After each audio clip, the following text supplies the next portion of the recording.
Plus de 6000 membres du ZANU-PF participent au congrès, le premier pour ce parti depuis la destitution de l'ancien président Robert Mugabe.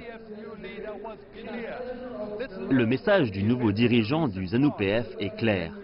Il faut tirer les enseignements des récents événements, rester unis et ne pas laisser le parti être à nouveau détourné par des contre-révolutionnaires.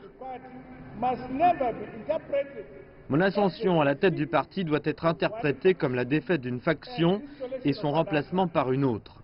Ma présidence ne doit pas être considérée comme une prise de pouvoir par une région, une tribu ou un totem. Non, ma présidence est celle d'un ZANU-PF uni, un parti national avec une vision nationale. Le congrès extraordinaire a confirmé Emmerson Mnangagwa à la tête du parti et comme candidat du ZANU-PF pour les élections présidentielles de 2018. Les délégués ont ratifié les résolutions du comité central afin de réintégrer les membres exclus du parti depuis 2014 quand la course pour la succession s'envenimait. Le gouvernement de Mnangagwa a pris des mesures pour mettre fin à des années de déclin économique.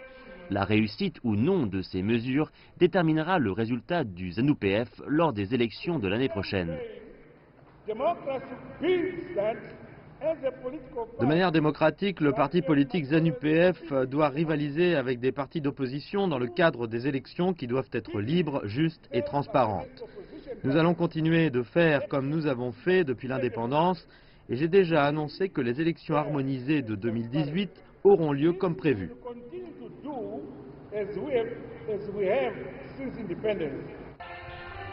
La durée du congrès a été réduite de 6 à 3 jours pour réduire son budget en accord avec les nouvelles mesures de réduction des coûts prises par le gouvernement.